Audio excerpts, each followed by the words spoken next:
Hello everyone, it's Ren here. Hope you are doing great, guys. Today we're going to talk about vanity.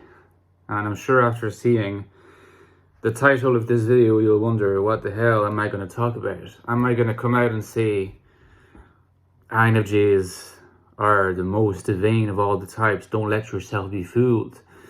Will I say that about my own type? Will I be suicidal like this? Well, I mean, you'll have to stick around to get a better idea of what I want to approach in this video. But speaking about vanity, it's hopefully not just vanity, but my book on the INFJ, The Ecstatic Soul, still available. Get a copy at the links below, less than $10. It's a must buy if you're interested in the type. And you can also get my book, The Infinite Castle. Also less than $10. Rumor has it the main character's an INFJ. Get a copy, helps the channel. And if you like fiction, Dostoevsky, Kafka, and all these great writers, Murakami, you might just like it. And also, you can support me on Patreon, by the way. The links are below. That would be much appreciated. Thank you so much to my supporters. I always insist on thanking them because it really helps. Now,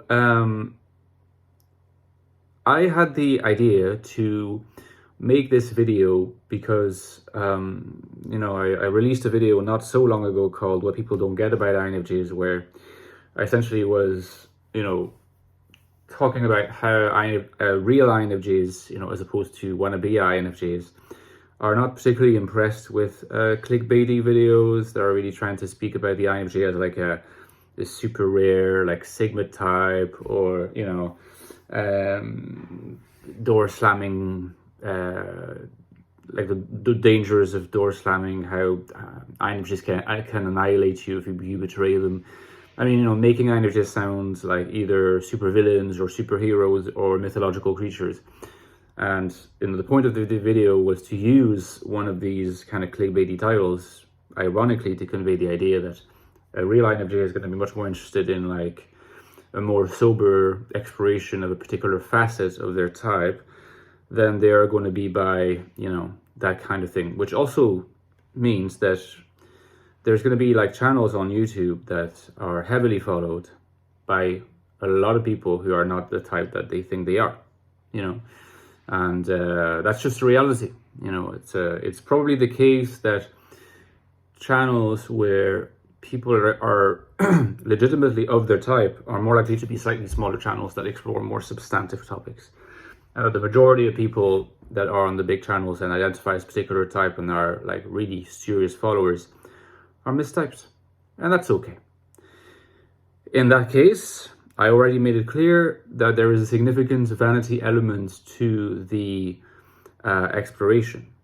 In some sense, the appeal to vanity is something that not a lot of people can resist, and it's fine because we're all possible, prey to that. Nobody is entirely without vanity except perhaps Jesus Christ, so someone of that ilk.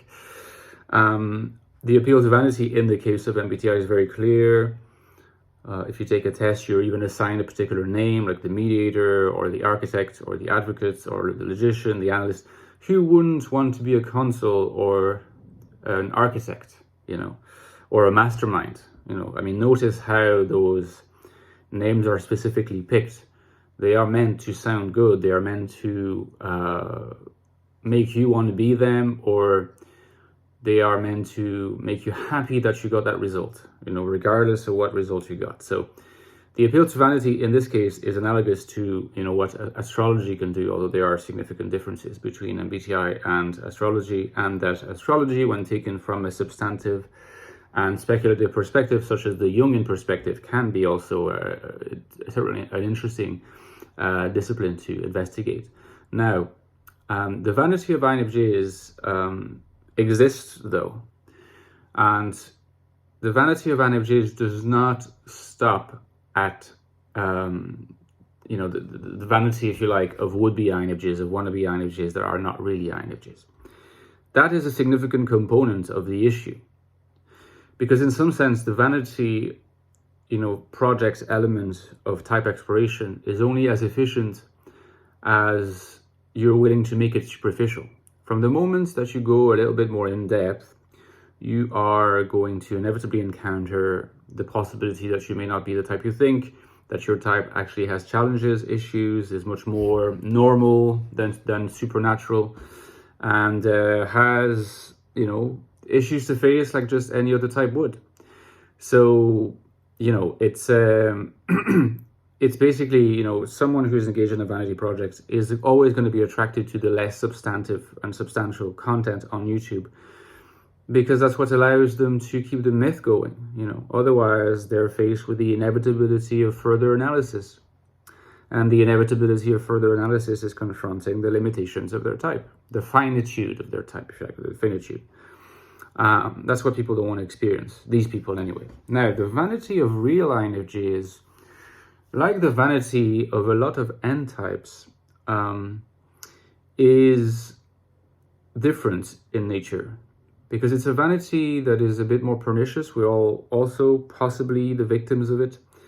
Not all of us are. I suspect that, you know, age is a factor in protecting it from that risk, because with age comes experience and hopefully some wisdom. Oh no, I destroyed Chainsaw Man. Hopefully I can revive him. Yeah, he's currently beheaded, as you can see, but I believe that I can save him. So, the vanity of real INFJs, because, you know, real or not real, vanity is always going to be a risk. Vanity is always going to be around the corner, and it's not always going to be easy to notice. Is what I would describe as much more an intellectual form of vanity.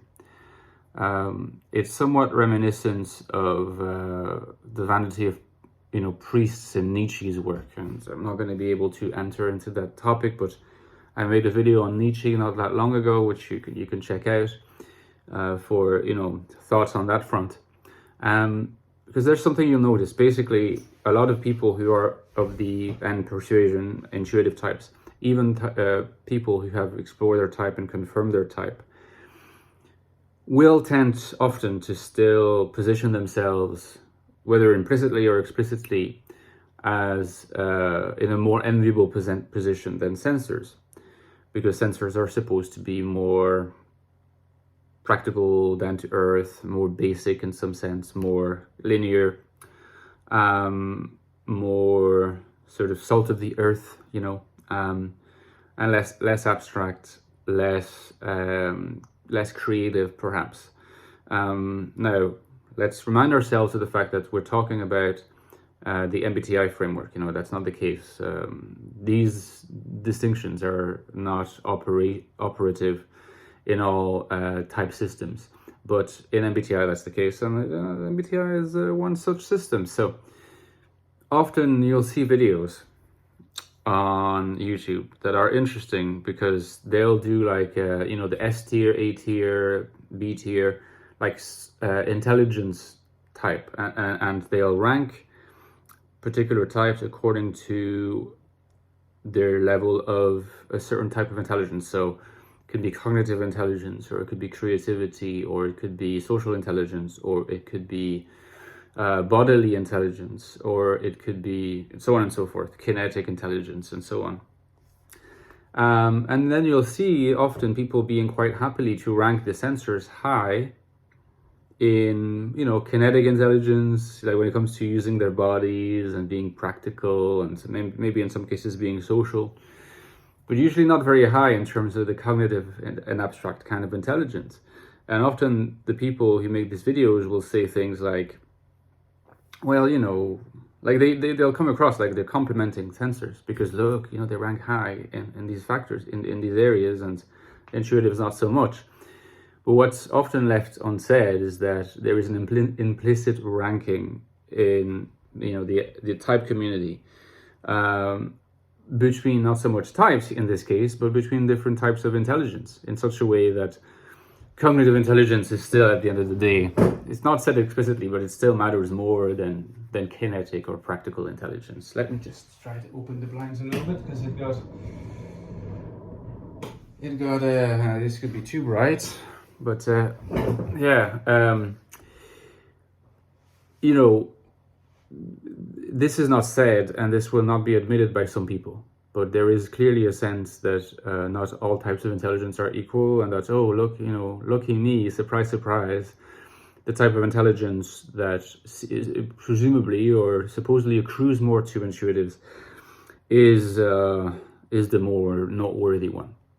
And in fact, there can be an argument made that this type, Jesus, I almost killed Chainsaw Man again, this type of intelligence will become fundamental and predominant in the future in relation to the fact that, artificial intelligence hopefully will, or hopefully, I don't know if we should hope for that, to be honest, but normally should become more prevalent, and a lot of jobs will be taken over by robots. So the more creative and abstract kind of intelligence might have to, still be performed by human beings, and so remains more relevant than ever. The question of whether that still will accrue to intuitives is still left open. But nevertheless, the vanity of INFJs, I think, is on par with the vanity of INTJs, INTPs, and other types here, in the sense of still really being super attached, in their case, to an I, and the possession of the NI function, especially in a dominant position, being a source of privilege and pride, and a source of, by opposition, being in a better, placed, if you like, being better situated than sensors are. So the vanity is often by opposition to sensors. It's slightly more complex and layered type vanity than the vanity of just being like, oh, I'm a mediator, or I'm a protagonist, or something like that. It's a vanity that is more subtle because it still claims that sensors can have, their share of the pie. They can have certain kinds of intelligence. So it masquerades as non-vanity, as equality. But really the vanity comes from the idea that ultimately what matters more is the type of intelligence that supposedly accrues to INFJs, INTPs, and so on. I think that's the main source of vanity that I come across. But let me know in the comments what you think. Maybe you don't think this is a vanity. Maybe you don't think that INFJs are guilty of that. Maybe you don't think any type is guilty of that. Or maybe you think that's not just vanity, that's just fact. At least let's have a debate and see what you think. And we'll have a follow-up to this debate at the weekend. All right, see you guys. Take care.